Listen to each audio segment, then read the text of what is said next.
Matagalan din tayo sa paggawa ng video katambayan kasi na-busy po tayo. At ito na nga, maganda yung panahon, wala nang ulan.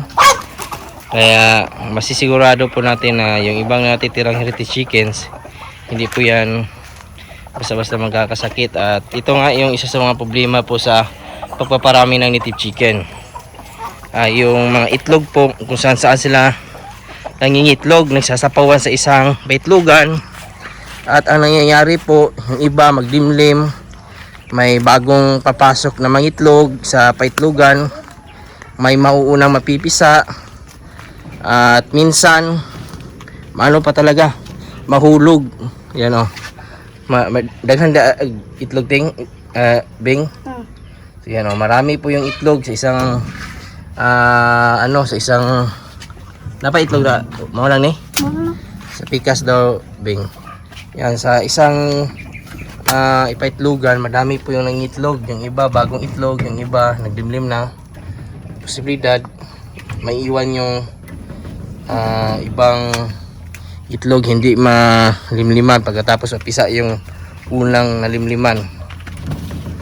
Kinuha na lang natin para ma-incubate. Mas maganda talaga pag nagparami ng native chicken, kuliktahin na lang talaga at incubate sa incubator. Meron pa Bing? Yan o. May mga kinuha ko kahapon dyan. At yun nga, yung iba nahulog o, dahil nagsasapawan.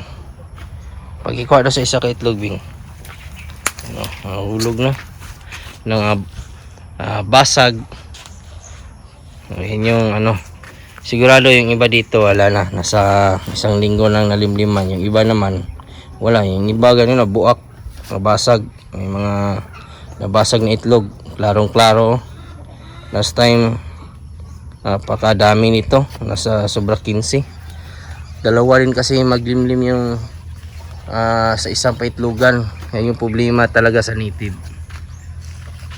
Kahit sino nag-alaga ng native nakaka-experience po niyan. Kuhaan na itong mga itlog dito, driving. Yung mga itlog dito, nakulikta natin. Na natin, incubate. Pero sigurado yan pag in-incubate. Oh, bantay. Maano talaga yan. May mauna mapisa. Pero at least, maiwasan natin yung dito. Pagsasabayan. Gagawin na lang po natin sa mga inahin po na naglimlim.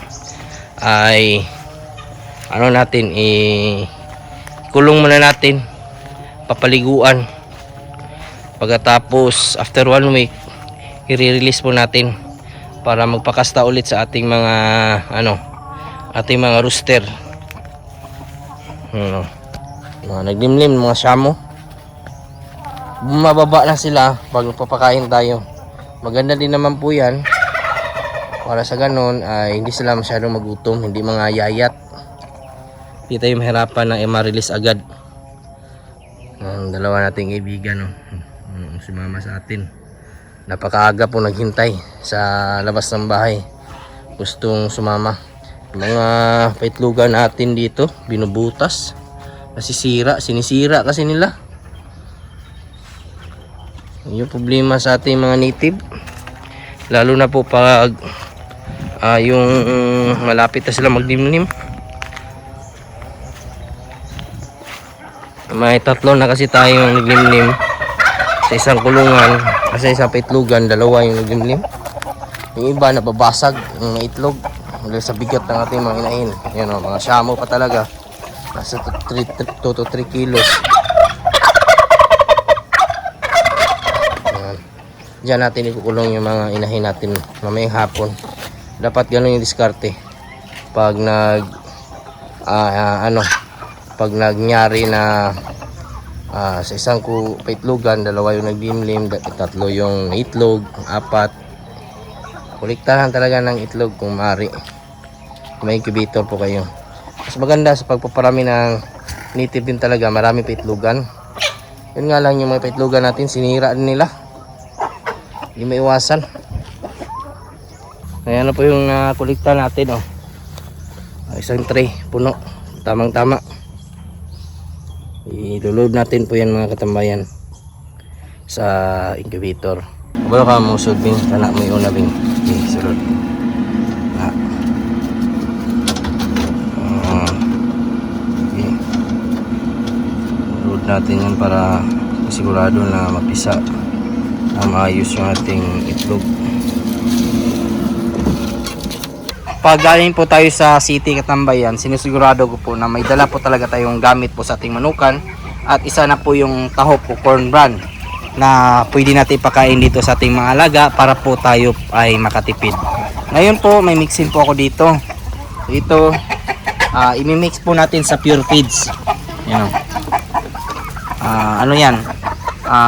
Galimax 2. So ito since gusto po natin sila tipirin balang araw o tipirin talaga, kailangan muna natin isanay sila pakainin sa sa ganito. Kumbaga unti-untiin natin, wawalain po natin yung Pure Feeds sa paghalo po nito. Binabasa po natin. Yang hawak po ni Boy Boy, pakita good boy. Yan po ay naglimlim. Kaninang umaga pinakita ko po sa inyo na nagsasapawan po sila sa isang kulungan, paitlogan. Dalawa po yung naglimlim at kung sino-sino po yung nagaitlog. Kaya kailangan kunin at kukuliktahin po yung mga itlog doon sa paitlogan. Yan. Ang mixing po natin dito ay ano talaga. Tingnan nyo po yung manok natin. Nasasanay ng kumakain kahit walang feeds. Pero since meron pa tayong Pure Feeds ay ihalo muna natin. Ito yung diskarte para hindi mamili yung ating mga alagang manok. Nasa probinsya tayo kaya kailangan natin magtipid. Mura lang yung bili po natin dyan sa tahop. Ganun lang ang diskarte natin sa manukan. At isang takos naman ito. At saka i-ano muna natin ito. Kumbaga i-mix bago basahin ng tubig para talagang mahalo ng maayos.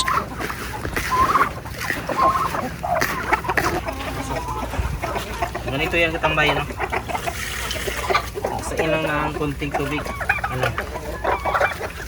Yan o, tapos na. Pagkatapos, pakain natin dito sa ating mga alaga.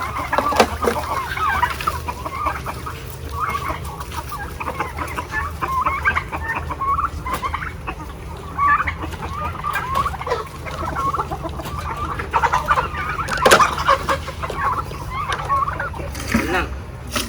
Pagkasimple, tahop, feeds, paghalo hanggat hindi pa nasasanay. Hanggang mawala yung Pure Feeds, saka na tayo mag pure corn bran. Yan lang po yung maganapan ng araw mga katambayan, at maraming salamat po pala sa mga bago po natin subscribers and viewers. Welcome po sa aking channel, at kung kayo lang po ay napadaan ngayon, sana po i-consider nyo po na i-follow, i-like, subscribe. Napakaking tulong po yan. Kung may mga katanungan naman po kayo, ilagay nyo lang po sa comment section at ating sasagutin. At huwag kalimutan i-click yung notification bell para sa mga susunod na videos. Bago muna tayong paalam, shoutout muna natin yung ating mga kaibigan dyan, si Glenn Mini Farm Vlog, Alvin Lubigan, at sa mga nanood po dyan ngayon, shoutout po sa inyong lahat. Sa mga hindi ko lang po na shoutout, isa-shoutout ko lang kayo sa susunod. Maraming salamat, God bless, at ingat po kayo palagi. Bye bye.